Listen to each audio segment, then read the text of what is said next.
ఆదివారం దుబాయ్ వేదికగా team India New Zealand జట్ల మధ్య జరిగిన ఫైనల్ మ్యాచ్లో భారత జట్టు అన్ని విభాగాల్లోనూ దుమ్ములేపి ఛాంపియన్స్ ట్రోఫీ గెలవడానికి అన్ని అర్హతలు తమకే ఉన్నాయని నిరూపించి టైటిల్ని సొంతం చేసుకుంది. గతంలో ఐసీసీ ఈవెంట్స్లో న్యూజిలాండ్ చేతిలో ఎదురైన అన్ని ఓటములకు ప్రతీకారం తీర్చుకుంది. ఇక రోహిత్ శర్మ ఇచ్చిన ఈ జలక్కి కివీస్ బిక్కముఖం వేసుకుని ఒట్టి చేతులతో వారి దేశానికి తిరుగుముఖం పట్టింది. ఇక టీమిండియా చేతిలో ఎదురైన ఓటమిపై కివీస్ హెడ్ కోచ్ గ్యారీ రేమన్స్టెడ్ మాట్లాడుతూ కొన్ని కీలక వ్యాఖ్యలు చేశాడు. గ్యారీ రేమన్స్టెడ్ మాట్లాడుతూ ఏమన్నారంటే, మేము ఈ ఫైనల్లో అన్ని రకాలుగా ఫైట్ చేశాము. చివరి వరకు మా ఆటగాళ్లు పోరాడిన విధానం గురించి నాకు గర్వంగా ఉంది. అయితే భారతదేశం మాకంటే అద్భుతంగా ఆడింది. ముఖ్యంగా వారి స్పిన్నర్లు మరియు రోహిత్ శర్మ వల్లనే మేము ఓడిపోయాము. భారత జట్టు ఈ గెలుపుకు 100% అర్హులు.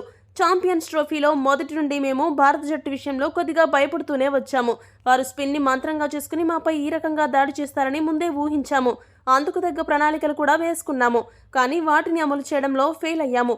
టీమిండియా తరపున వరుణ్ చక్రవర్తి మాపై స్పిన్తో దాడి చేసి మమ్మల్ని ఉక్కిరిబిక్కిరి చేశాడు. మొత్తంగా టీమిండియా అన్ని విభాగాల్లోనూ చాలా పటిష్టంగా ఉంది.